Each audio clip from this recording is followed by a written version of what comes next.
Prey makes a big deal out of the amount of choice it offers players.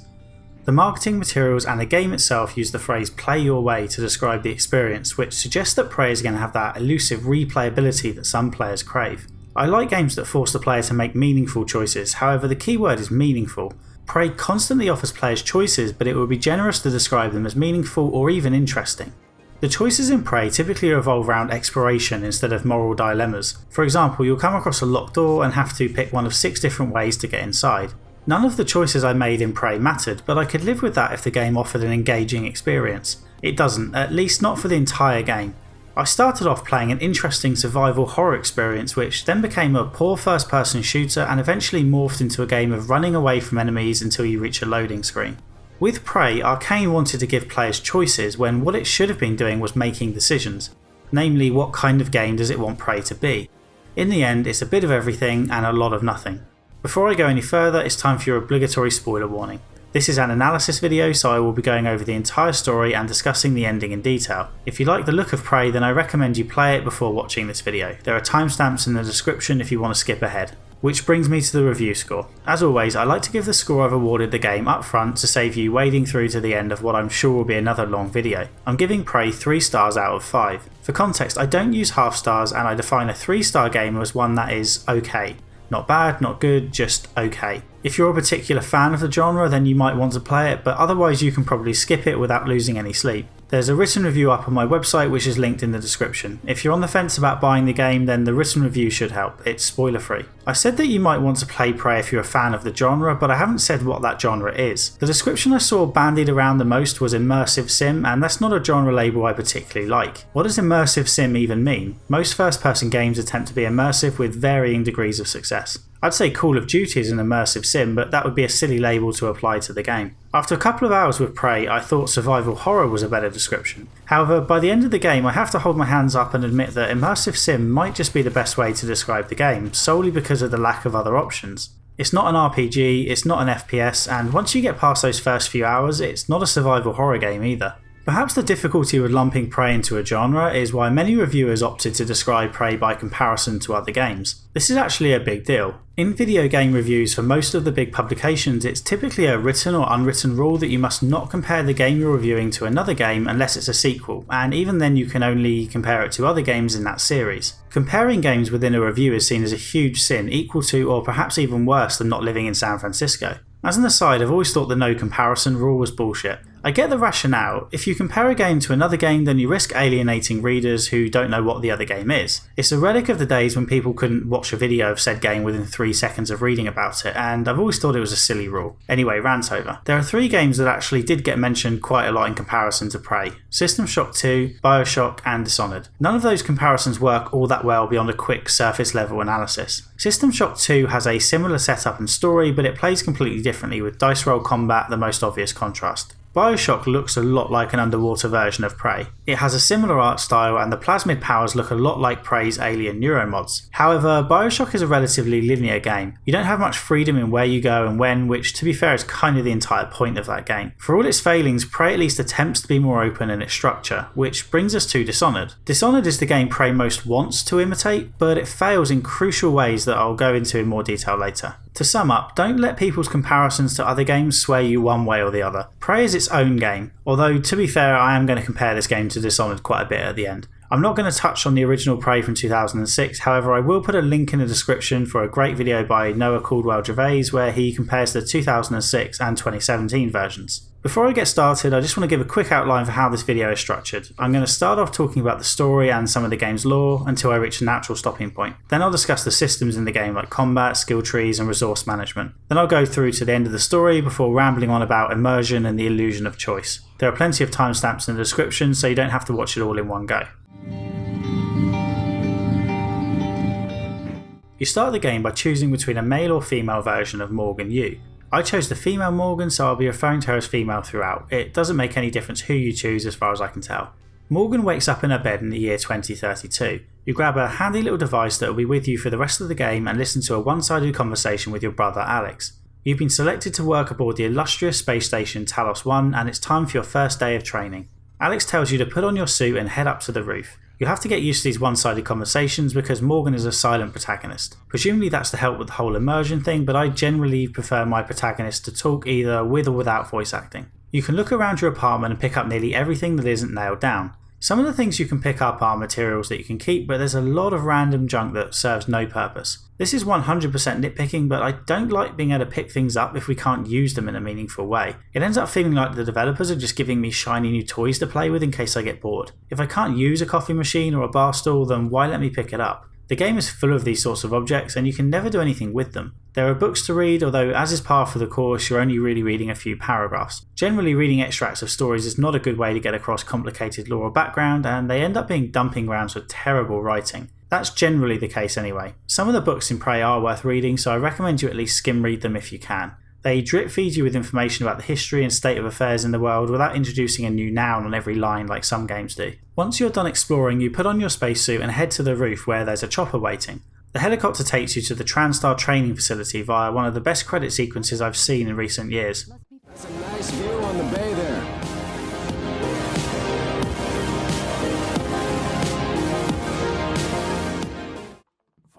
Once in the facility, you're ushered through to a training room for what looks like a token tutorial section. It's anything but. In the first room, you're asked to move some boxes out of a circle. I rolled my eyes and got on with it. There's no point complaining too much about tutorials, they have to be done. Prey is different.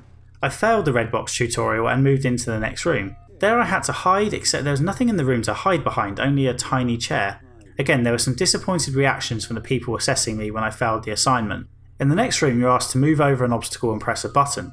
You fail miserably. Finally have to answer some questions. They start simple enough. Where would you like to go on holiday? How would you feel if you were sentenced to death? Not terribly difficult to answer. Then we get to what is commonly referred to as the trolley problem. In this case it's a train, but the principle is the same. The train is bearing down on 5 people who will die if the train hits them. You can switch the tracks, but there is one person tied to the other track. What do? Most people would probably switch the track because one person dying is better than 5. The point of the question is to go a little deeper than that.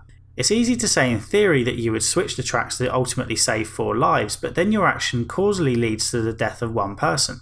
If you do nothing, then more people will die, but at least you won't have blood on your hands. Or alternatively, what if you happen to know the one person tied to the second track, but the other 5 are strangers? Would you still do the logical thing? It's not exactly a new question, but it does come into play later in the game, as do the follow-ups. Would you push an enormously fat man onto the tracks to save everyone's lives? And would you yourself jump in front of the train to save everyone? You can probably see where the game might be going. Now, slightly obvious questions aside, I loved this tutorial. It completely subverted expectations while introducing a mystery to proceedings. However, while I loved the tutorial, the key word is loved, past tense. About a third of the way into the game, I came to the realisation that the tutorial could have been done a hell of a lot better and would have improved the game considerably. I'll come back to that later. After the tutorial, you watch as one of the scientists is attacked by a black creature. Gas is released into the chamber and you drift into unconsciousness.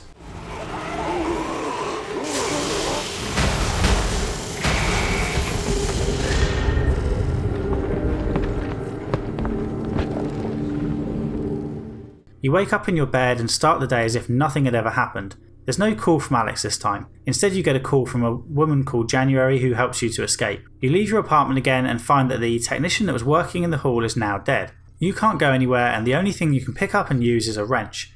You grab the wrench and do the only thing left open to you. Break the glass and get the big reveal.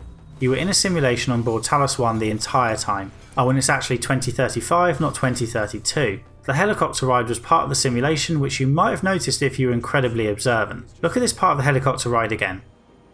There's a quick flicker where the city disappears and you see the real blue screen instead. This is a solid way to start the game and probably came as a cool surprise to about 37 people. Unfortunately, in this day and age, I can't imagine there are all that many people who played the game and didn't know this was coming.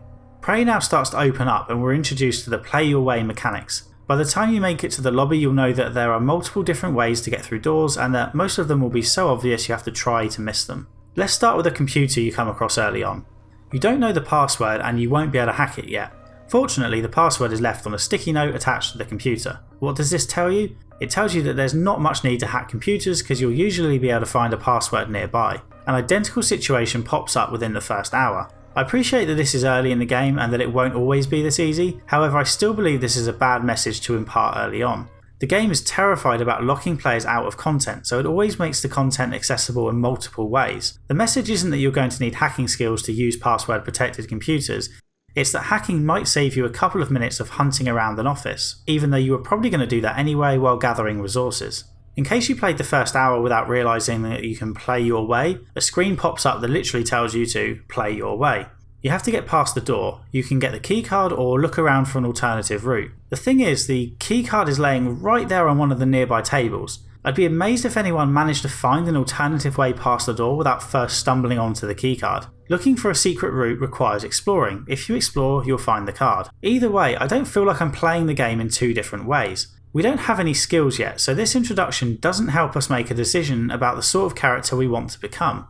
A better way might have been to give the player their first skill point and let them choose a skill which will then open up one possible option and close another. For example, the player could be restricted to 3 choices: increase strength, hacking, agility. If you choose strength, you can pick up nearby objects and throw them at the door to break it open. If you choose hacking, you can hack the keypad. If you choose agility, you can jump higher and reach a vent. Particularly creative players could use strength to place a climbable object next to the vent if they really want to feel like a smartass. I know this might sound like it's restricting player choice, but it's early in the game and this will show players that the skills they acquire will affect how they progress throughout the game. As it stands, you're just going to stumble your way through without thinking much. Now, to reiterate, we're essentially in a tutorial section here. The tutorial is supposed to hold your hand and show you the ropes. Unfortunately, the tutorial is teaching players bad habits. Even early on, the tutorial should make it clear that passwords and door keys won't be easy to find. Later on, you find a jokey email admonishing employees for lax password security, but acknowledging a problem doesn't mean there's not a problem. The tutorial introduces us to combat by having Morgan fight mimics with a wrench. You should also pick up the glue gun in the first 2 hours. I'll talk more about combat later, but for now I will say that the glue gun is a useful weapon both for the options it opens up and the way it helps compensate for some of the inherent problems with the combat in the game. The unofficial tutorial ends with our first Neuromod. Morgan injects these devices into the area around her eye to gain a new skill point which can be used for everything from stat boosts to alien abilities. This image is quite dramatic, but it looks a little odd that the needles have already popped out as she raises it to her face. By this point you're probably wondering why the hell you're injecting alien substances into your eyes. Fortunately, the game provides you with a nice little lore dump shortly afterwards. Prey takes place in an alternate reality where JFK survived the assassination attempt. As alternate reality ideas go, it's about as novel as what if someone killed Hitler before he came to power, but it's not really important. In 1963, the Americans and Soviets agreed to work on a space-based research facility named Kletka. This research facility will later become Talos 1. Even taking into account that the Russians and Americans were working together, it seems a bit of a stretch to believe they could build a habitable space station in 1963, especially in such a short period of time. In 1964, the US buys the rights to Kletka and starts making substantial bioscience developments as part of Project Axiom. Project Axiom made rapid progress by working on the alien species known as the Typhon, which were discovered in the late 50s or early 60s by a Russian satellite. Material from the Typhon was used to develop Neuromods. While being injected around the eye might sound unpleasant, the rewards might just be worth it. By injecting the appropriate Neuromod, you can learn a foreign language, become a classical pianist, or even understand how to play 4X games. By the 1980s, Project Axiom was put on hold due to geopolitical issues on Earth and later stopped completely after 2 scientists died on board. In 2025, a private company known as Transtar purchases Kletka and tarts it up a bit. In 2030, Talos 1 is open for business and serves as a monument to the private space industry. Back to the story. January tells you to go to your office where you watch a video you recorded previously for this very eventuality. A few years ago, Morgan started testing a new type of neuromod based on Typhon organisms and tried mapping their neural pattern onto hers. The neuromods have to be removed before new ones can be added, however, removing a neuromod causes memory loss. There's a system in place to bring Morgan back up to speed between tests, but Alex has messed with that part, causing Morgan to repeat the same day over and over again. Morgan figured out that something was wrong and reprogrammed the operator that is now known as January to effectively act as a backup. Morgan is about to tell you why Alex has been messing with your routine when the message gets cut off. To watch the rest of the message, you must fix the looking glass system, which in turn requires you to access Dr. Calvino's workshop. Once there, you restore the connection and head back to your office to watch the rest of the video. Morgan tells you that you have to destroy Talos 1 to make sure not even one single cell of Typhon material makes it back to Earth. You have to blow yourself up along with everyone else on the station. Alex doesn't agree. He's too proud to accept failure and presumably doesn't want to die, so he will try and stop you. Your next quest is to get the 2 arming keys, one yours and one Alex's, to blow up the station. If you think this seems to be moving along a bit quickly, then I have good news and bad news. The good news is that you're still nowhere near the end of the game, there's plenty more to do. The bad news is that you're going to spend a long time just exploring the station with no real motivation other than a general desire to find the arming keys and ultimately kill yourself. There's lots of backtracking and a few heavily contrived problems put in your way to add to the game's length. This is a good time to stop talking about the story and start looking at what you actually do in the game. I keep mentioning Neuromods, so let's talk about them first. Instead of levelling up in the game through an XP bar, you'll need to find Neuromods to unlock skills. Early on you can learn skills with just one Neuromod, but the number you need quickly increases so that eventually you'll need 8 Neuromods to upgrade some skills to the final level. The Neuromod skill tree is where you will create your character and decide how you're going to play the game. You're presented with 3 different skill trees: Scientist, Engineer and Security. These descriptions do a piss poor job of describing what skills are in each group, so I wouldn't worry about it too much. Security sounds like it would be about weapons, which it is, but it also includes stealth skills. Engineer includes things like repair, but hacking is shunted off into the Scientist category. I spent a long time looking through all these skills when I spent my first few Neuromods. Some skills are clearly meant to assist those who want to do direct combat, and others help with stealth. You also get unexciting but useful skills that provide additional materials, increase inventory space, and help you repair turrets. The skills should be up on the screen now and lumped into 4 categories: combat, stealth, neutral, and indirect combat. The number next to each skill is the amount of Neuromods you'll need to unlock the full potential of that skill. The exact split is up for debate. I classify skills like enhanced health to be combat focused because typically if I'm playing stealth then I avoid direct combat and don't need health. As you can see, while there aren't a lot of what I label stealth skills, there is a large Neuromod cost to unlocking the maximum stealth abilities. You can probably combine stealth and indirect combat skills because they both involve avoiding your character getting into gunfights. If you do that, it's not far off an even split between direct combat and stealth in terms of the options available to you when deciding where to allocate skill points. I wanted to play stealthily, so I used my Neuromods to unlock leverage, which helps lift objects that might be in the way, and the ability to walk without being heard. I wouldn't recommend you take this approach. I always hesitate to use absolutes when talking about games. I never pretend to be the greatest gamer, in fact I think I'm fairly average. So generally when I say what you can and can't do in games, I'm talking about the average gamer. With that in mind, I'll say the following. Stealth is not a viable build in Prey. At the beginning it's deceptively easy to sneak around the levels and generally remain unseen by the game's more troublesome enemies. However, this doesn't last long and you will eventually have to build into combat skills. I generally min-max in games like this, however in Prey I ended up spending my Neuromods all over the place. As I mentioned, I started off investing a few points in stealth and then leverage to help sneak into a couple of rooms that I couldn't otherwise get into. Quick aside here, you don't need to invest all the way up to leverage 3. There wasn't a single leverage 3 item that I couldn't move out of the way by picking up a nearby leverage 1 item and throwing it at the bigger thing. I'm torn on whether I like this. It's a pretty cool use of the game's physics system and a good example of the play your way mechanic. However, I'd be pissed if I spent loads of Neuromods to get to level 3 and then found out I needn't have bothered. Anyway, with my increased stealth and leverage, I was doing a lot of exploring and collecting, which meant my inventory filled up. I used a Neuromod to give myself a little more inventory space because I despise inventory management. All this exploration means you're going to end up in lots of combat encounters with mimics. I started getting annoyed at my limited stamina, so I boosted this a bit. Next up was a skill called Necropsy. For some reason you can't pick up exotic materials from Dead Typhon until you've learned this skill, and I was getting a bit annoyed at leaving it all behind, so I invested some points here. I was still trying to play vaguely stealthily at this stage, so I learned to repair turrets to help deal with the phantoms. Combat became harder and harder to avoid, so I added some health benefits and then skills that boost materials collected from scrap, which in turn helps you make more ammo. I knew I needed more skill in combat, so I invested Neuromods in upgrading my weapons, and I think you probably get the point by now. My skills were all over the place out of necessity, or at least it felt like it. Apart from the one decision at the beginning of the game, I never felt like I was choosing to play the game my way. I was simply trying to keep on top of the challenge. Because make no mistake, Prey is a hard game. I know that's going to vary a lot between players, but it's undeniably more challenging than other major titles. It doesn't need to be as hard as it is, but that's a separate conversation. By this stage I realised that my plan to play stealthily might not have been a great one, and that was all but confirmed when a new batch of Neuromod options appeared about 10 hours into my playthrough. The skill tree I went over earlier only includes half of the options available, but you won't know that when you start. You can also inject yourself with Typhon abilities like disguising yourself as a mug or even resurrecting dead bodies to fight on your behalf. You're not shown these skills up front though. If I'd known I would unlock these abilities, I would have hoarded some of my Neuromods. The problem with these new skills isn't just that they come as a surprise, it's that they shift the focus to combat in a big way. Here's the table I made before showing the split of abilities into categories. And here's a new table with the alien skills added in. I'm probably being generous in attributing remote manipulation to stealth because I never found much use for it. Really, the only new stealth ability you'll care about is Mimic because it looks cool to disguise yourself as a coffee cup. The shift to a combat focus should serve as a warning for what is to come in the second half of the game, and I pity anyone who decides to stick to human-only skills. January implies that injecting alien neuromods will make you lose part of your humanity, but to me it felt like much more of a tactical decision.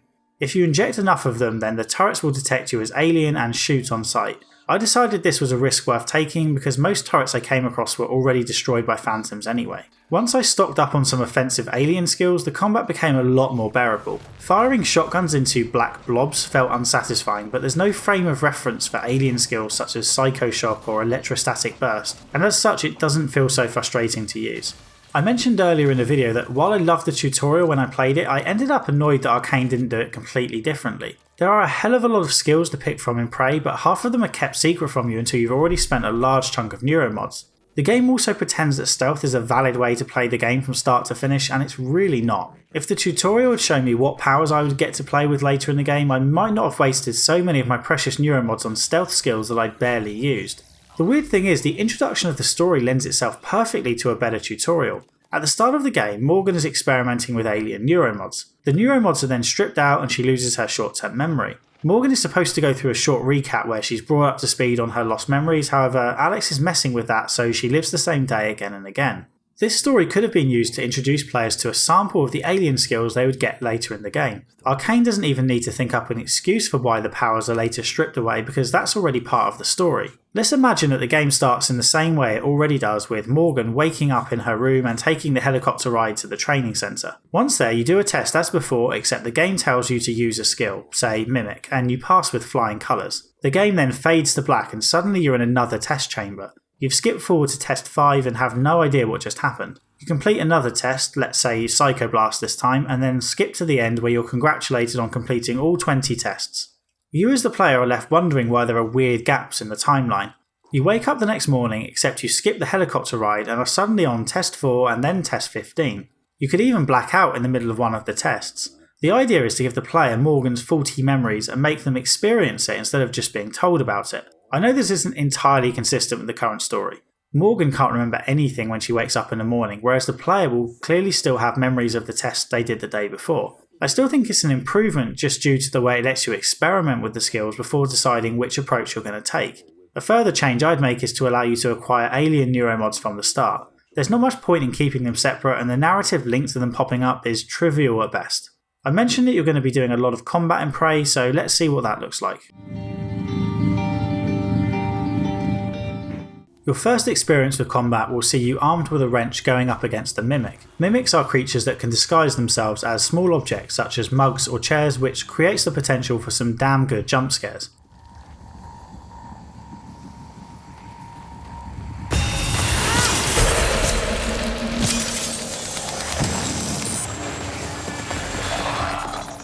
To the best of my knowledge, no one in the game knows how Mimics are able to replicate nearby objects. One theory mentioned in the game is that the Mimics aren't disguising themselves as another object, they're swapping with an object in a parallel dimension. I don't think it makes much difference, but I thought I'd mention it. Mimics are challenging to fight for a number of reasons. The obvious difficulty is that Mimics have the element of surprise, which means you always have to be ready, surveying your surroundings for anything that looks out of place. The developers clearly intended to make the player scared of every object, and I enjoyed the experience for the first few hours. Never knowing when a Mimic might pop up adds a real element of tension to the game, and it's satisfying when you get the jump on them by noticing a trash can out of place or a duplicate coffee cup. In some rooms, every object that isn't nailed down has a little post-it note on it stating "This is not a Mimic. You're not the only one creeped out by these alien creatures." This effect drops off once you notice there's a music cue when you walk into a room with a Mimic, and they usually show themselves before hiding.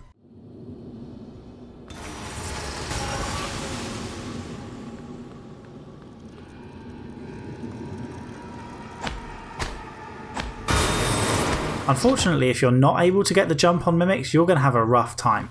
They're fast. They fly around much quicker than you can turn, although to be fair there are doped up turtles that can turn around quicker than you in this game. You end up swinging your wrench wildly until you run out of stamina, which doesn't take long at the beginning of the game, and the mimics will nearly always get at least one hit on you. Most fights with mimics end up becoming battles of attrition where you accept you're going to take a couple of hits but hope that you have more health than they do. Combat with the wrench is horrendous, but it's a little harsh to judge a game by its default melee weapon, so let's take a look at what else is on offer. Prey offers you a degree of flexibility for what route you take when moving around the station, so there's no guarantee you'll find your weapons in the same order I did. That said, most players will stumble across the glue gun early. It's almost essential as a weapon and as a tool for exploration. Mimics move quickly and are hard to hit, so using the glue gun to temporarily freeze them in place should be the logical thing to do. Unfortunately, the quick moving mimics can be just as hard to hit with the glue gun as they are with the wrench. The glue gun also fires large blobs, for want of a better word, which have a tendency to attach to the first thing they brush against. If your aim is slightly off, the glue gun will stick to the edge of a desk or a pipe. Glue gun ammo is limited, so when you end up firing it all over the place only to miss the mimic with every shot, you'll end up frustrated and just whacking it with a wrench anyway. You're best off saving that glue gun ammo if you can, because it's almost essential against the phantoms, which are the second enemy you'll meet in the game.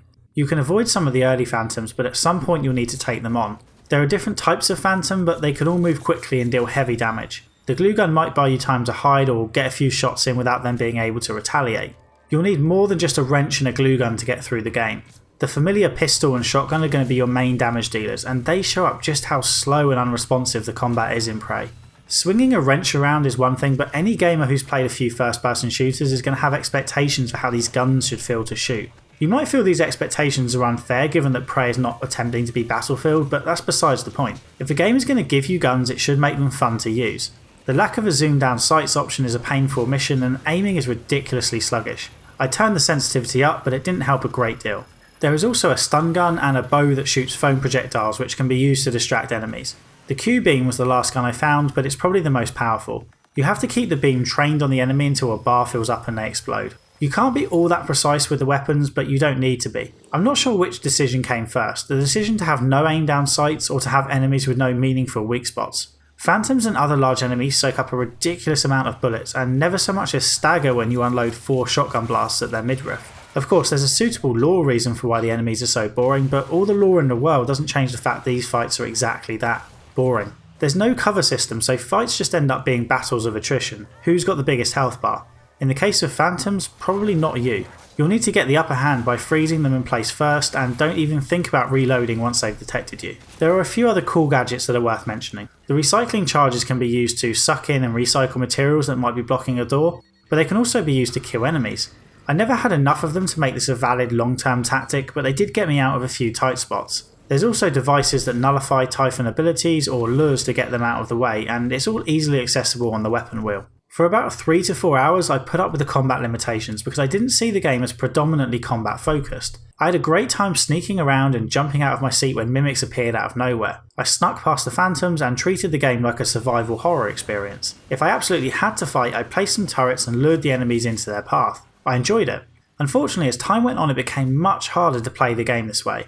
Despite all the play your way marketing, combat is essential, and if you're not properly equipped you're screwed. I ended up acquiring a few Typhon abilities to make life easier on myself, although they weren't much fun to use. Psycho Shock is probably the most useful and often takes a huge chunk of health off the enemies, however it does it without any skill on the part of the player. You just press L2 and it hits the nearest Typhon. Combat Focus isn't an alien skill, but it sure feels like one. You can slow down time to get a few quick hits in, although at the lower levels you will also move slower as well. It's useful and fun to use when it's fully upgraded. You can use other skills like Mind Jack and Machine Mine to turn enemy Typhon and machines against each other, although the combat is tedious to watch unfold and occasionally I just stepped in to finish off the fight. The last game I played where I turned enemies against each other was Horizon, and it's safe to say that watching robot dinosaurs fight is infinitely more enjoyable. This is another random aside, about the third one at this point, but I don't know where else to talk about it. If you're watching the video you might have noticed that Morgan sways from side to side a lot. I have a confession here. It took me a very long time to realise that this was due to radiation sickness. That's definitely on me, but there's an interesting set of coincidences for how I managed to miss this for so long. First of all, there are issues with input lag, sensitivity and drifting on the PS4. The input lag improved after a patch, but the default sensitivity is far too low and there's definite drifting. Morgan would often slide to the side without any input from me. I looked this up online and saw that it was a fairly widespread problem. After a couple of hours I increased the sensitivity a few notches because the default settings were infuriating. Shortly after I noticed that Morgan would sway drastically from side to side as if the game were detecting tiny movements of my thumbs on the analog sticks. Knowing about the drifting issue, I assumed this was a bug, so I turned the sensitivity back down and it stopped. After a few more hours the problem popped up again and I was at a loss for the cause. I guess with hindsight it should have been obvious that the problem was radiation poisoning, however radiation already slowed down health regeneration and decreases your stamina, so it never occurred to me that there'd also be a weird swaying effect. Anyway, I eventually figured it out, but I wanted to mention it in case you wondered why the hell I was swaying from side to side all the time in the video. Combat becomes a lot more bearable once you start using the alien skills, and I strongly recommend you do. If you pick and choose carefully, you'll end up with a skill suitable for each enemy type. I understand why some players might want to stick to human skills, but you're making life unnecessarily hard on yourself if you do. Before going back to the main story, let's take a quick look at the side quests. For a good few hours you feel like you're alone on Talos 1, but eventually you start bumping into other people and the station feels a touch more alive. The first person I came across was a volunteer called Aaron Ingram. Volunteer should be in inverted commas because he's actually a prisoner. TranStar uses prisoners for some of its experiments and Morgan is not innocent in all this. Ingram is guilty of all sorts of horrible offences, although he professes his innocence. You can open a door and let a Typhon in to kill him or let Aaron go. The use of volunteers on Talos 1 hints at a dark underbelly to life on the station, but it's treated much like any other side story instead of being given the thought it deserves. My first impressions of the side quests weren't all that positive. Fetch quests are always a little tiresome, but they're even more annoying when the reward is less ammo than you expended trying to find it. You often get a tiny bit of additional story or information about the crew, such as initials carved into a tree. However, this sort of thing felt more akin to what you might find in an email and wasn't enough to justify the effort I put into the quest. One side quest you can't just ignore is a large Typhon beast called the Nightmare that pops up to hunt you down at what appear to be random intervals. The first time this guy showed up I decided to hide from him and he never found me. I never even saw him. I shrugged and moved on, assuming the side quest was done. It wasn't. He showed up again and I killed him. Killing it isn't enough though. The Nightmare keeps returning and eventually it becomes a nuisance. It's one of the more video gamey moments in Prey and should have been left out or at least more sparsely used. That's the negative, however there's plenty of positives when it comes to the side quests, particularly the way they end up integrating with the main story. In one quest you wander into the kitchen area and find a telepath which has a few crew members under its control and the chef, Will Mitchell, is trapped in the kitchen. You can either kill the crew or set them free by killing the telepath or using the appropriate Typhon power if you have it. You complete a quick fetch quest for the chef and then he agrees to let you into the freezer. He made it sound like an act of generosity, so I wandered right on in. Unfortunately he's not the real Will Mitchell, he's one of the prisoner/volunteers who has escaped. He trapped me in the freezer and continued to taunt me for the rest of the game. I thought that was it for this side quest, but there's more to it than that. In a separate side quest you meet up with Danielle Sho, a woman I'd already heard a lot about from emails and recorded conversations. Thanks to audio logs, I'd already heard her talking with her partner Abigail, but I also knew that Abigail was dead because I'd stumbled across her body. An audio log told me to bang on a window near the swimming pool to find Danielle. Sure enough, after banging on the window, Danielle shows up floating around in space. Danielle is low on oxygen. With her last breaths, she asks you to kill the imposter chef from the last side quest to get revenge for his murder of Abigail. This side quest also links in nicely with the main story because later on you need Danielle's voice to open a door. If you ask, she'll record a voice sample to save you hunting around for separate parts. Annoyingly, Danielle insists on staying outside the station until her air runs out and apparently there's no way to save her. One side quest stood out above all others, apparently. I can't say with any degree of certainty how good the quest is because it bugged out on me and I couldn't even start it. A couple of emails mentioned that Morgan used to date a woman called Michaela. I kept waiting to find her dead body, but it never happened. Instead I bumped into Michaela in the coolant monitoring station. This is what should have happened next. Michaela is sick and you only have 2 hours to get her the med she needs. I like the idea of throwing in time limits like this to add a sense of urgency. After giving her the meds, she asks you to look for her father. To no huge surprise, her father is dead, and furthermore it was you who killed him via your experiments. You're given the choice to tell Michaela what you did or delete the evidence. It sounds like a decent quest with one of the more thoughtful moral quandaries in the game. Unfortunately, when I showed up to meet Michaela for the first time, she had a red bar over her head which suggested she was hostile to me. She never actually attacked me, but I couldn't talk to her either. I came back again later and she glitched out in the floor before appearing as a dead body. This is not an uncommon glitch by the sounds of it. I've seen it suggested that Michaela goes hostile to you if you use alien powers in her presence, but I never did that. After completing the game, I went back to an old save file and played for over 3 hours to get back to this quest. It was still glitched. This was with patch 1.04 installed. It might have been fixed since then, but I'm not sure. Prey deserves credit for implementing its side quests in a way that feels meaningful and elevates them above what is usually not much more than another fetch quest. There are a few more examples of side quests integrating with the main story, so let's go back to the story and finish it off. When I left off with the story, Morgan had to find the 2 arming keys and blow up the station. Alex has destroyed his arming key, however fortunately there's a fabrication plan in deep storage that you can use to make a new one. To get to deep storage you have to travel to the Arboretum, and that requires you to go through the Gravitational Utility Tunnel System, or GUTS for short. This is one long, low gravity tunnel and it's absolutely horrendous. This was definitely one of the least entertaining parts of the game for me. I know I said earlier that the low gravity stuff was quite enjoyable, but when you add in enemies it's terrible.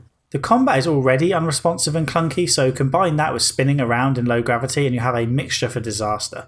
I started off trying to make my way around the enemies, but that didn't last long. Eventually I ran out of ammo and had to power through, which worked but was hardly satisfying. Life didn't get any easier when I made it to the Arboretum. This was where I basically gave up trying to play stealthily. The Arboretum has a lot of enemies and some of them are basically impossible to avoid. There's one spot with 2 phantoms prowling around by a door where you don't have much choice but to get into direct combat unless you plan to just make a run for it to another loading screen. The door to deep storage is locked, however a conveniently placed dead body and a recording device point the way forward. You need to find voice samples from Danielle Shu to open the door. This is the part of the game where it officially went wrong. Up until this point I kept hoping the survival horror vibe from the first few hours might return. It didn't. Backtracking makes up most of the second half of the game and it's not a lot of fun. I mentioned earlier that you can just speak to Danielle to get the complete voice access code, however, as is typical of my luck, I happened to get 80% of the voice samples before stumbling upon Danielle. It doesn't really matter either way. Once you're done, you go back to deep storage and get through the door. Voice identification required. Alex, Oedipus complex, pompous, nepotist. You're not in deep storage for long when Alex locks you in to try and prevent you blowing up the station. Being locked in doesn't stop you hunting for the fabrication plan for Alex's key, which requires you to enter another low gravity area, find a hard drive and connect it to the computer. After downloading the fabrication plan you can escape out an airlock and hunt for a way back into the ship. All of the airlocks have been locked, so to get back in you need to use the station's computer to bring in one of the many pods that are floating around in space. One of the pods has a man called Dr. Igwe inside, and the game strongly encourages you to bring his pod in as your way back into the station via the cargo bay. It's not the only way back into the station, but you could be forgiven for thinking so due to the heavy hints in the game. Dr. Igwe ends up being a pretty important character and was heavily involved in the final act of the story. It's a little odd that this pod is optional, but I'll talk more about that later. Now that you're in the cargo bay, you can meet up with Sarah Elazar and the surviving members of the crew who have been hanging out here this entire time. You need to get through one specific door with a whole load of Typhon on the other side, but Sarah won't give you the key code until you've placed a load of turrets outside the door to give everyone a decent chance of survival. It wasn't until I went back to the video footage to make this video that I realised this was technically an optional side quest. The game presents this task in a way that makes it sound like placing turrets is mandatory, but I think you can hack your way through if you want. You do have flexibility in how you get the turrets. You can either find them lying around and repair them or fabricate some new ones. The Typhon aren't all that tough to defeat once you've placed the turrets, although I still managed to make a mess of it the first time. Sarah walked right into my line of fire and they all turned against me. Seemed a little harsh. Pleasure to use this TranStar cap gun on you. These shitty pistols may not work against those creatures, but they'll be just fine for you. I thought I'd be killing your brother first. Take her down! Has everyone on this station gone insane? Once you've dealt with that problem, Alex calls you up and asks to meet. There's now a weird orange glowing substance known as coral floating around Talos 1. Alex is a no-show, but you get to watch another video from yourself explaining what the hell is going on. You see Morgan use some cool powers and then she acknowledges that she's going to lose them soon when her memory gets stripped. Morgan explains that she thinks the Typhon have an external neural framework and she's given Alex a way to shut it down. Morgan is convinced this device will work and she doesn't like the idea of blowing everything up. Alex has been telling you this entire time that you'll change your mind when you find out the truth, and to be fair he has a point. Morgan is clearly the one who's passionate about carrying the project forward. You also should know by this point that Morgan has been conducting experiments on people on the ship. You're not the self-sacrificing hero you thought you were. The constant memory stripping has changed Morgan, but Alex is still prepared to leave the final choice to you. He promises to give you the arming key if you promise to scan the Typhon Coral and at least consider using the nullwave device to take down the Typhon. At this point, it's probably worth mentioning that January isn't the only operator Morgan programmed over the last few months. There's also an operator called December who encourages you to jump in Alex's escape pod and leave. You can also find a broken operator called October, which suggests there's a November somewhere, although I never found it. Anyway, Morgan heads back out into space to scan the coral with the nullwave device. This is another horrible section with plenty of combat in space to drain any ammo you might have been clinging onto. After scanning the coral, you'll discover that this neural network can communicate and consists of the psyche of all the humans that died on the ship. This is where the game should have come to a close. You have all the information you're going to get to make the final decision, and you're probably at least 20 hours in. There's one more twist in the tale and it's completely unnecessary. All this time there's actually been a nearby military base, and Transstar has ordered a military commander called Dahl to relieve Alex and Morgan of their positions on the ship. Dahl brings a bunch of military operators with him, and these things are a huge pain in the arse to deal with. They're everywhere, and seriously, if you're still doing the stealth thing, then fair play, because I was all into combat at this point. Even with a maxed out shotgun and Neuromods in combat skills, the military operators still took multiple hits to take out. They go down a lot quicker with the disruptor gun, but I started running past them after a while and just taking the damage. Your immediate quest is to access Dahl's shuttle. Once on board, you listen to your own father give the command to kill everyone on Talos 1, including you and Alex. Dahl cuts off the air supply in the cargo bay, endangering all the crew down there, and you only have 15 minutes to solve the problem. A load more side quests pop up, once again gently suggesting that you do things a certain way. For example, Dahl is sending military operators after you so you can disable your tracking bracelet. Igwe pops up over the radio and asks you to take Dahl alive. You have to meet Igwe in your office first for no apparent reason, which just increases the amount of backtracking you're doing. Dahl is easy enough to knock out with the disruptor gun, and the air supply is easily fixed. Igwe then strips Dahl's memory so that he doesn't know why he's on the station. Dahl will then use his shuttle to take the rest of the crew off the station. Later on in the game, you can blow up the shuttle if you think it's too risky for people to make it back to Earth, assuming that's where they're going.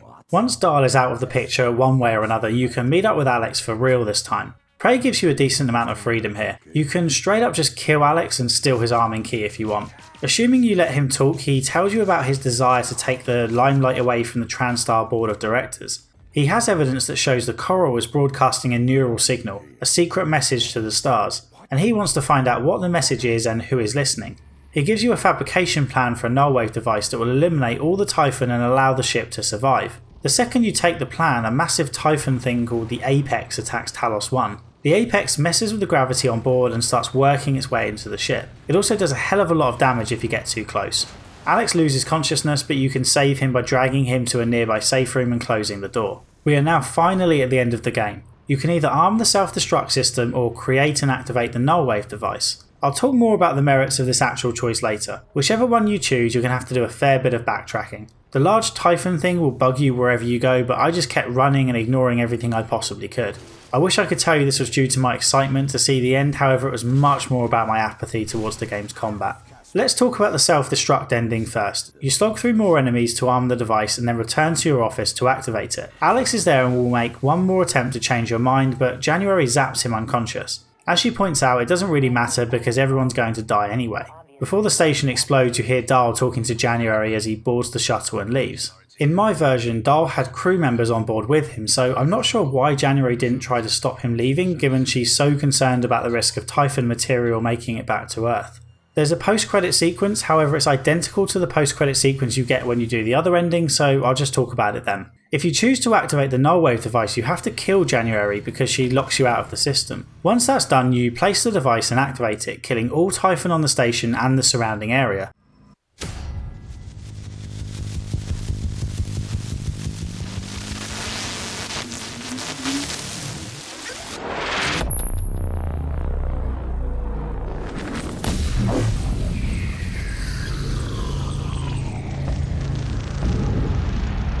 What is a Neuromod? Well, it's both an easy answer and a complicated one at the same time. It is the future, today. More importantly, our past, today. This is the work Transstar does. Every employee working together. It's immortality, and it is beautiful. Now we get to the post-credit scene. It's the twist, the big reveal. The moment that recontextualises the entire game you just played and makes you dwell on your own morality and what it really means to be human. That's probably how it's described in the design document anyway. Let's have a look at how it actually plays out. You wake up sat in a chair with Alex and 4 operators talking about you. You can't move your head much, however you can just about see that your hands are black. Alex asks the operators, who are all named after people you know from the game, what they thought about Morgan's performance, and they go through one by one talking about how you did. These responses are all going to vary a bit depending on your playthrough, but here's a summary from mine. Igwe commended me for saving him even though it was the obvious thing to do, and then talks about my use of Typhon powers. His language is so vague that I can't tell if he's criticising me for this or not. Deeply meaningful to me. It installed multiple Typhon-based Neuromods. It could mean an instinctive return to its own kind, or an attempt to integrate its dual nature. Sarah commends Morgan for helping out in the cargo bay, even though that section was basically mandatory. Danielle is pleased you found her, but then talks vaguely about how you didn't kill the imposter chef for her. Again, the language is so vague as to be essentially meaningless. It could mean a low drive for retribution. There were a lot of humans controlled by the Typhon that it could have harmed. Seems like it went out of its way to avoid that. Finally, Morgan's ex-girlfriend casually mentioned how I didn't save her, but isn't at all bothered by it. I wasn't given the opportunity to point out that I would have saved her if she hadn't bugged the fuck out on me. Was that mercy? Would you let it live? Yes. Alex then explains what the hell is going on. I want to show you something.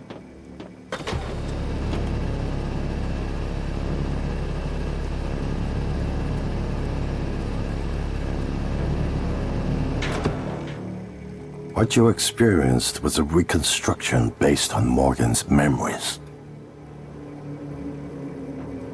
This is the world today. We spent years trying to put what you can do into us. We never tried putting what we can do into you.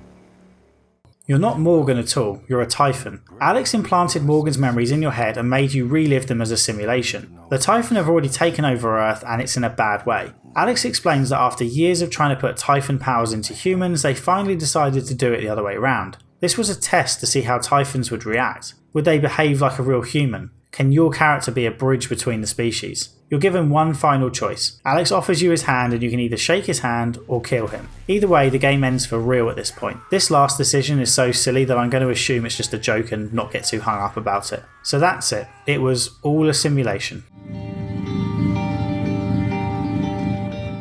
There's no way I can let that ending go by without discussing it in a bit more detail. Let's deal with the obvious stuff first. Having the big twist be you were in a simulation all along is not an acceptable ending. Is there a reason for the simulation story? Yes. Does it technically make sense? Yes. Is it a satisfying way to end 30 hours of a game that constantly hammered home the importance of the choices you had to make? Of course not. Finding out you were in a simulation is the 21st century equivalent of a book ending with the protagonist waking up from a dream. It's bullshit and cheap. In fact, and I don't use this word lightly when talking about games, it's lazy. Let's move on. The most obvious questions raised by the ending are what happened to Earth and to Morgan. The most likely scenario is probably that all those neuromods the people of Earth have been injecting somehow led to the spread of the Typhon. Or perhaps the real Morgan made it back to Earth, but by that point she was jacked up to the nines with Typhon powers and that led other Typhon to Earth for an invasion. I don't think Morgan is dead. I think she's the opposite to your character now. You're a Typhon whose only memories belong to Morgan. You think you're human. Morgan is actually a human, but I suspect she's been taken over by a Typhon. The next game, assuming there is one, will likely pit you up against this Phantom Morgan. That's about all I have for theories because the game gives you very little to work with. In terms of the actual story, first I think it's important to assume that what happened in the simulation did actually happen in the real world, at least up until the final decision and maybe a few of the choices on who to save and kill. It's impossible to critique a story if every plot hole and quirk can be waved away as part of the whole it's a simulation thing.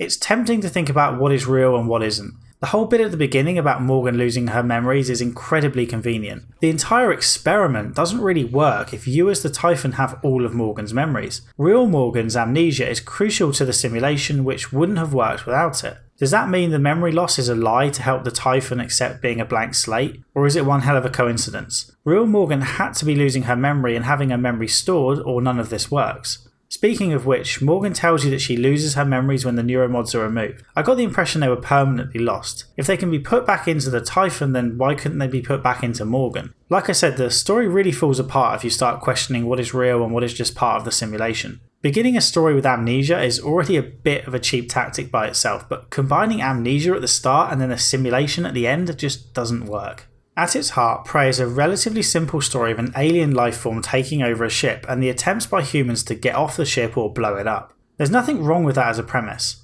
Unfortunately, I don't think Arcane nailed the execution. That's not to say it's terrible, far from it, it's okay. I'm largely apathetic towards the entire thing, to be honest. I spent 30 hours on Talos 1 and read most of the emails and books in the game. Somehow I still don't feel like I know much about how the Typhon invaded and took over the ship. I guess it doesn't really matter, but it would be nice to piece together the full story through the game. On this note, sorting the emails and books into chronological order in your data tab would have been really helpful. Instead, they're all listed in the order found, and therefore trying to make them into a cohesive whole is exhausting. A minor niggle is that Talos 1 felt largely empty until I suddenly found a group of survivors who I then barely interacted with again after opening a door for them. Morgan can't talk, so you can't discuss your plan or interact with them in any way. Given the limited amount of interaction, I have to wonder whether the game would have been any worse off with no other people on board Talos 1 at all. Maybe Alex is the last survivor and that's it. A few plot holes seem to have crept in which bugged me more than is probably reasonable or fair. First, there's the whole situation with Dahl. I'm pretty sure he came from a nearby military base called Argos, but it's not entirely clear. Dahl is supposed to collect all the research data on board the station, which conjures up images of him sticking in a USB stick and downloading data like every Hollywood movie I've watched in the last 10 years. I fail to believe TranStar would leave all that data on Talos 1 with no backup when they're investigating an alien race. If TranStar wants to stop the Typhon infestation spreading to Earth, then letting Dahl board Talos 1 and then leave is probably not the greatest idea. On the subject of spreading the infestation to Earth, if they have a null wave device that kills all Typhon, can't they use that on Earth? I'm assuming the null wave device is real and not just part of the simulation because that would be annoying as hell. Overall, I get the impression that Prey doesn't know what it wants to be. It sure as hell starts off as a survival horror game, however it ends in a chaotic mess of pulpy science fiction with the introduction of Dahl and that big Typhon thing showing up out of nowhere. Like I said, simulation bullshit aside, I don't hate the story. Let's be honest, there are far worse ones in video games. It's the execution I take issue with. Prey should either have been a 10-hour survival horror space adventure or a science fiction first-person action game with much better combat. Instead, it spreads the story out over closer to 20 hours by adding in lots of backtracking and forces you to do combat when it doesn't have the systems in place to make that fun. It's a noble effort, but largely an unsuccessful one. Prey's story is straightforward and not particularly memorable, however I'd wager most people aren't playing Prey for a detailed narrative. It's all about immersion and player choice. I'll discuss choice at the end, but now would be a good time to see how well Prey lives up to that god-awful immersion sim title. Prey nails the feeling that you're on board an actual space station thanks to cohesive level design that more than makes up for an uninspiring visual style. I don't particularly like the 1950s Art Deco vibe. It's been done to death at this point and shows a lack of imagination. It would have been much more challenging to come up with a modern theme that looked like something you might expect in space in the 2030s. You'd expect there to be minimal clutter and a cramped environment. The problem with this, of course, is that it runs the risk of looking incredibly bland and dull. That's why Arcane went with the look they chose. It's simply easier to create a visually stimulating set of levels by adopting this style. It requires a fair bit of explanation in the story though. For example, why are there books on a space station instead of tablets? The luxurious furniture and equipment is the result of TranStar making the space station as appealing as possible to the world's top scientists. That's not completely unforeseeable. Companies like Google and Facebook have offices that look more like adult playgrounds than places of work. At a stretch, the fabrication machine can explain why there are coffee machines and bar stools, but how did the bigger objects get there? There are grand staircases and light fittings that don't look like they've been 3D printed from an IKEA schematic. There is a space elevator on Earth, although one company has a monopoly on it, so I imagine it's an expensive way to transport a sofa, let alone entire staircases. Anyway, the visual style isn't to my taste, but it is at least consistent. Each area looks fit for purpose while also being clearly designed in the same image. I don't find the visuals particularly immersive, but the level design more than makes up for it. From the moment you first break the glass and leave your fake apartment, you feel like the levels are part of one entire ship. Yes, there are painfully long loading screens to deal with, however the geography of the station feels correct, and that's confirmed when you float out of an airlock. It's hard not to be impressed when you spin around to look at the station and realise it does all fit together with all the areas where you'd expect to find them. Loading zones stop you from truly appreciating this interconnectivity, but I did have a newfound appreciation for the level design after seeing it all laid out like this. This exterior section is also the game's fast travel system, and as fast travel systems go, this is a pretty clever one. It's not a particularly fast one, mind you. To travel from one area to another, you have to first hope that the area you're in has an airlock, and then that the area you want to go to also has an airlock. Even if that's the case, you then have to endure 2 loading screens. There are many cases when it's probably quicker to stay on the station, although then of course you run the risk of getting into combat and expending precious resources. Eventually that becomes a risk outside the station as well, but for a while you can treat it as a relaxing zone to move around in. The immersive sim label also applies to Prey's storytelling, which is done largely through one-sided conversations which complement information provided through emails and audio logs. I know it's a popular opinion that silent protagonists help with immersion, but I prefer protagonists to interact with other characters in some way, even if there isn't any voice acting. While the operator January plays a key role in the story, it still feels like she was created entirely to impart exposition at you. These tunnels run the entire length of the station, mostly conduit carrying the bare necessities: power, water, air. But operators also use it to deliver supplies from the cargo bay up to the arboretum. When done right, this style of storytelling can work, but it's harder to get it right than get it wrong. Half-Life famously has a silent protagonist, and the constant radio calls in Bioshock are certainly worth it when you reach the twist at the end of the story. In Prey, the constant radio calls just get too much. On more than one occasion I'd be listening to an audio log when suddenly January would pop up and start talking over it. Officer Ja, this is Chief Elazar. Ja here, Chief. How can I help you? I need you to report to deep storage and get Chief Show to... While you're up there, you could look into why the lift is stuck. It'd be a lot faster and safer than having to fly through the guts again. And then when she's finished, Alex would call and talk at me for a few minutes. Then Sarah Elazar joins in, and suddenly you don't feel like you're alone on the station anymore, even though it's eerily quiet. It's like the station was busy, but there's been a sighting of Taylor Swift on the supply deck, so everyone's run there to check it out. The conversations, if you can call them that, with Alex and January directly advance the plot, but if you want background information about Talos 1 or the people who lived on the space station, then you'll need to read the emails and listen to the audio logs. The audio logs do a good job of fleshing out characters that you would otherwise know nothing about. Probably the most notable side character is Danielle Shaw. If it weren't for the audio logs, you wouldn't much care when you find her hanging around outside the spaceship mourning the loss of her partner. Instead, you can listen to her hanging out with her girlfriend as they record cheesy audio logs for their future selves to listen to. It means something when you later find Abigail's dead body and have to watch as Danielle drifts alone in space. On the less positive side, there are plenty of audio logs that are solely designed to serve as mini tutorials in case the player can't figure something out. For example, there's an audio log telling you how to bring in a container which pops up at just the right time. It's my day off. Yeah, but can you run me through the container docking procedure again? I missed the training session. Unfortunately, the vast majority of emails fall into a similar category. Most computers have a couple of emails to read, but they're often little more than thinly veiled excuses to give the player key codes for doors or safes, or perhaps the location of a gun or ammo stash. Very few of the emails flesh out the world or characters, with the Dungeons and Dragons references perhaps the most memorable. You wouldn't expect corporate emails to be treasure troves of character building information, however this is how Arcane has chosen to tell the story, and therefore the emails need to do more to build up the world and those who inhabit it.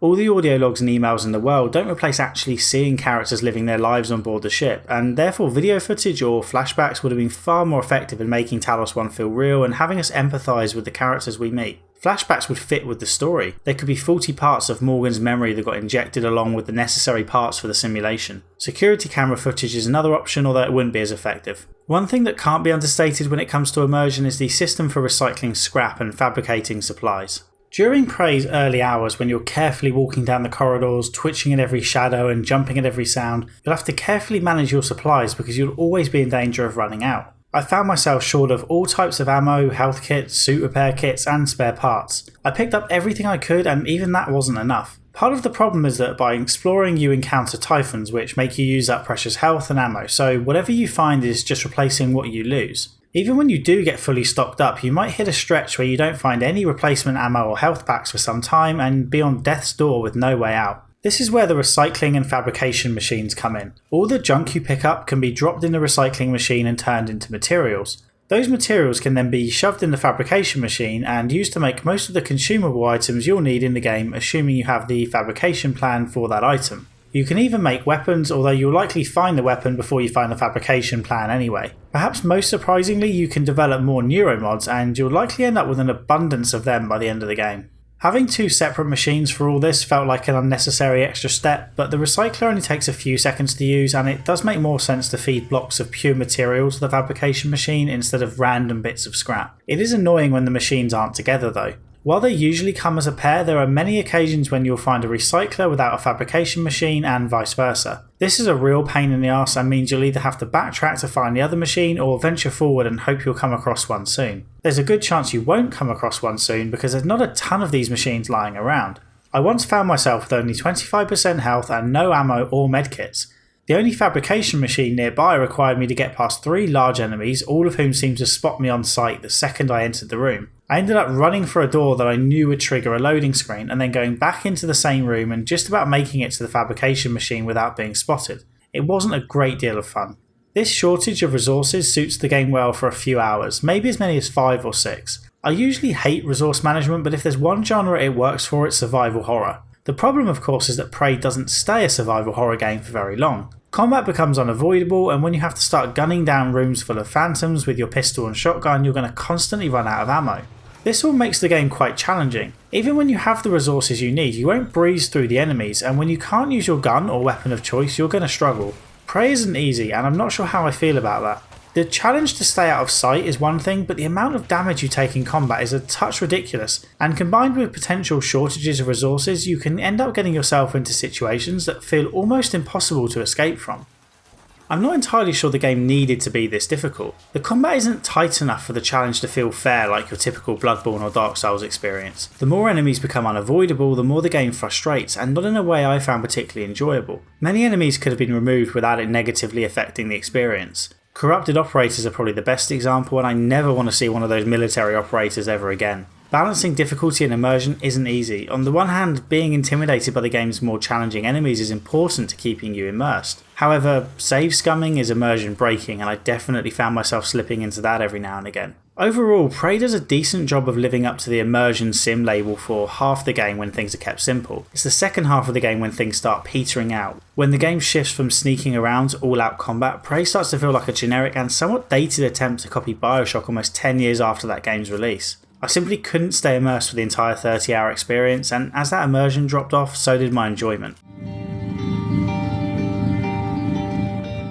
I've been pretty harsh on Prey so far, but most of the game is okay. A few improvements to the combat and a tighter story would have improved the game no end, but ultimately my problems with the game run a little deeper. My main gripe is with the heavily advertised Play Your Way system. Play Your Way largely focuses on gameplay options in the game, however it can also apply to the moral choices you'll be presented with during the course of the game. Let's look at the gameplay first. I've already touched on this, but to summarise, the game presents itself as having lots of options for how to progress, and sometimes it genuinely lives up to that. If you want to get into a room, you could try hacking the panel, or looking for a keycard, or climbing through a vent, or shooting the button to unlock the door, or even turning into a coffee cup and rolling through a gap. When it comes to getting into places, you have almost an unrivaled amount of freedom. However, you still need to get into the room, and you know that no matter what choices you've made, there will always be a way into the room. The choice of whether you hack the panel or climb through a vent isn't so exciting that you'll want to replay the game to experience doing it differently. Not to mention, all these decisions are usually blindingly obvious. 50% of the time I already had the keycard for the door, so none of the other options even came into play. I didn't have the mimic skill early on, so transforming into a coffee cup was out of the question, and not all the doors can be hacked. However, the developers refuse to block off any content, so you know there will be a way in regardless of your build. Usually it's a maintenance panel that can be moved, or a large object that needs shunting out of the way to reveal a secret path. Sneaking into locked rooms is satisfying the first 2 or 3 times, but that satisfaction quickly disappears when you realise it's impossible to fail. As far as exploration goes, your choices simply do not matter, and as a result nothing feels satisfying. One of the most common examples I see referenced for Prey's flexibility in how you play revolves around the use of the glue gun. By shooting glue at the wall, you can form makeshift staircases to get to places you're not supposed to go, or at least to places the game pretends you're not supposed to go. Early on I used the glue gun to build a glue staircase to get to a balcony that had a disruptor gun to pick up. I felt quite smug for a few seconds until I looked around the room and realised that I had done exactly what the game wanted me to do. There was clear signposting to tell you that you should try and build your own staircase, so it was fairly obvious. Prey gives you options for how to navigate its world, but only because it's taken away the options to begin with. It felt like a staircase had been stripped out of the room just so players could make their own path. The jumping mechanics are also horrendous, by the way, so expect to spend a lot of time falling off blobs of glue. Now, to be completely fair, this is near the beginning of the game, so this is arguably a tutorial of sorts. However, it happened later in the game as well. Once I was taking a secret route through some maintenance tunnels and I had to make it up to a ledge that I couldn't reach. A couple of well-placed glue blobs can be used to get there, however the ledge feels artificially high to begin with. Yes, I had to use the glue gun to reach the ledge, but was I really playing my own way? I felt like I was playing the developer's way. In addition to exploration, you're allowed to choose the way you deal with phantoms. You can avoid them, take them on directly, or lead them into traps. As I've already discussed, I started off playing Prey as a survival horror game and I had a great time. The longer the game went on, the more I switched my focus to direct combat. This was partly due to a lack of stealthy Neuromod options, but also because of the sheer number of enemies. Even if you clear out an area, the enemies will respawn, usually in larger numbers depending on where you are in the story. And then there are examples like the part in the story where you're encouraged by Sarah to place turrets before opening a door. In case you missed the hint, the game throws up a couple of side quests to tell you need turrets, but it also gives you options for how to get them. You can find some lying around nearby and reprogram them, or you can turn the power on and use the fabrication machine. The game is making it very clear that you have a choice because as players we're increasingly programmed to value choice even if that choice is meaningless.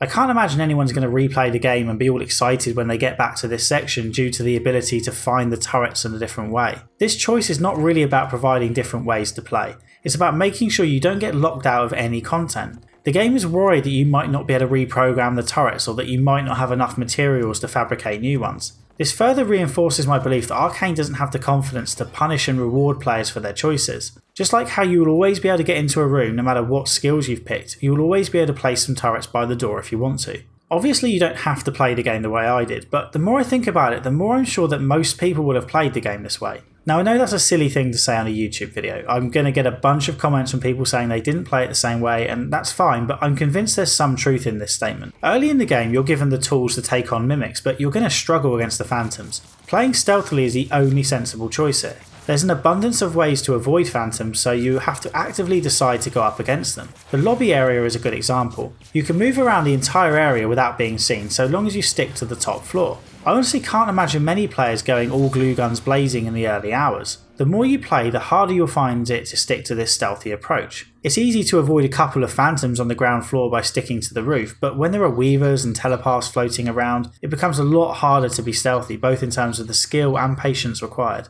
One of the more baffling things I've seen people say about Prey is that it offers a lot of replayability because you can play entirely using human powers and then again using the alien powers. That's true enough, but by ignoring the alien skill tree you'd be deliberately ignoring a large chunk of the content that makes the combat bearable. It'd be like saying Rise of the Tomb Raider has replayability because you can play it only using the bow and arrow and then a second time using guns, or perhaps playing Need for Speed but only turning left. That might be a bit of an exaggeration, but I don't think there's a good reason to avoid the alien powers. The game tries to pretend it's a moral choice, but it's really not. Finally, while Prey gives you multiple ways to solve problems, it often gives you the solution as a side quest. These side quests automatically become active quests, so it's easy to assume that an optional side quest is a main quest. I'd have preferred Arcane to have a little more faith in players and let them find out solutions, or at least make it clear that there is more than one way to solve the problem. While you can play Prey however you like, I'd wager that at least 2/3 of people will play it in a similar way. Start off slow and avoid enemies, then start taking enemies on, then get bored and start running past enemies. The more interesting discussion revolves around Prey's moral choices. Let's talk about that big decision at the end of the game, the decision about whether or not to blow up the station and kill everyone or to activate the null wave. I can see how this might sound like an intriguing moral choice. Do you take the selfish route and activate the null wave, or do you play the selfless hero and blow up the station? This only works as a cool moral choice because of the amount of information withheld from the player.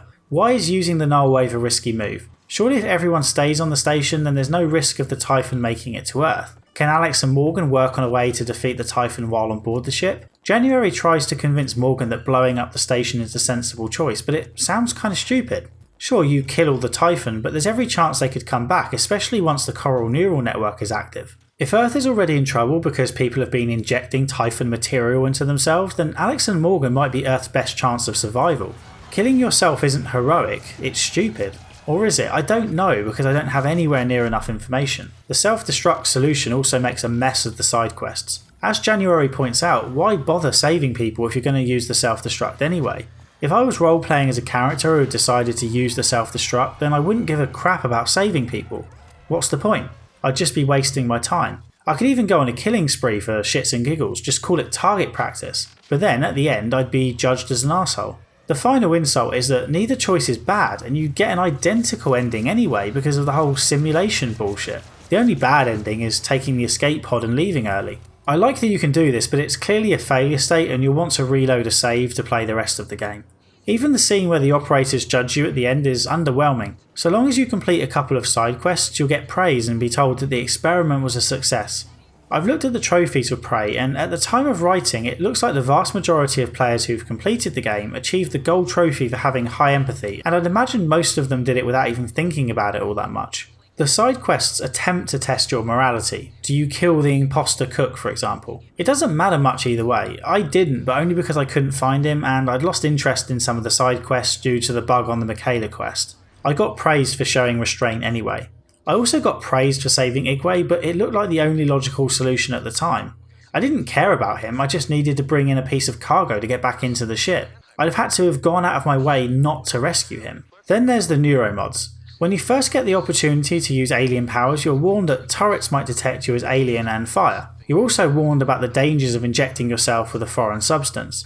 This is made out to be a big deal, but it's really not. All we get is a brief mention at the end that by injecting yourself with Typhon powers, maybe you were trying to become more like your true self.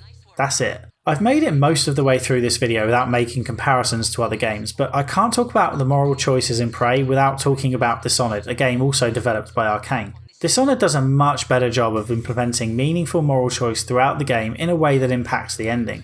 I played through the original Dishonored twice, doing a stealth and no-kill playthrough and then a deadly playthrough where I killed everything with a pulse, either biological or mechanical. Both approaches were viable options.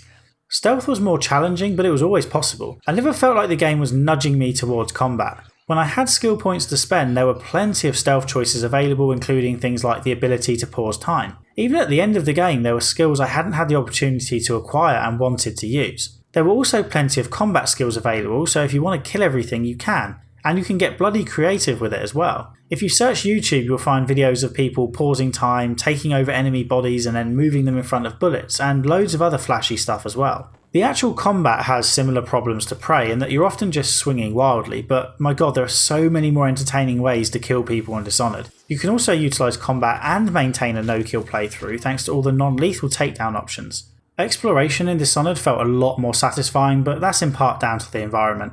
Dishonored's open townscapes offer more opportunities to create your own path by moving around rooftops and sneaking through windows.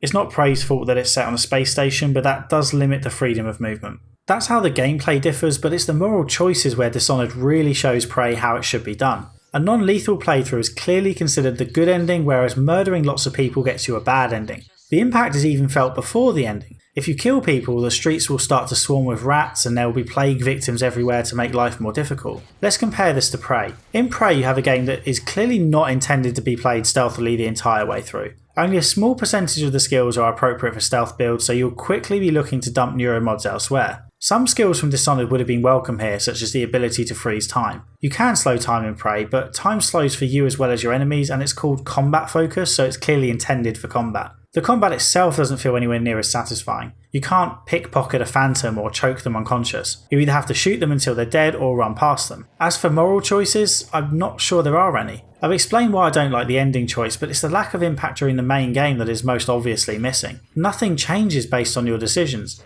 You could ignore all the side quests and the game wouldn't feel any different. You could kill everyone, you could save everyone. What changes? You get some extra story material from a few characters, but the end result is always the same. I discussed the section of the game where you're encouraged to set up turrets to defend a door. If you don't set up turrets, then the NPCs can presumably die, but I don't see how this would have made any difference to the game. I never saw those characters again. They had no impact on the story other than hanging around waiting to be saved and then disappearing. The tutorial posed a variation of the trolley problem that suggested a difficult moral choice would pop up at some point. The reference to pushing the fat man onto the tracks to save others' lives is presumably a reference to Alex, although I never got the opportunity to sacrifice him in any meaningful way. I have to assume that using self-destruct is the logical decision, which is the equivalent to changing tracks, but it's not the tough decision I anticipated from that introduction. The game set up a big decision, but never delivered. To be clear, I think Dishonored's morality system, or chaos system as it's called in the game, is flawed and far from perfect. I'm only praising it here because I think it's leaps and bounds above the morality in Prey. With Prey, I hoped Arcane would have learned from Dishonored and improved on a system that was a little too black and white for my taste. Instead, they've taken a huge step back and we're just left with white. There's part of a good game in Prey, but it's hidden inside a mediocre experience. I've praised the early hours of Prey for the survival horror vibe I got from it. I should point out that I appear to be in the minority for preferring the first part of Prey. Most people describe the game as starting slowly and then opening up and becoming more interesting. That's not the game I played. The more time I spent with Prey, the more mundane it became. It simply doesn't offer anything new or interesting. In the end, it feels like Prey was developed by 3 different teams. One wanted to create a spiritual sequel to System Shock 2 with a story and setting. Another wanted to recreate the atmosphere and visual style of Bioshock, while the final team tried to add the morality and freedom of Dishonored.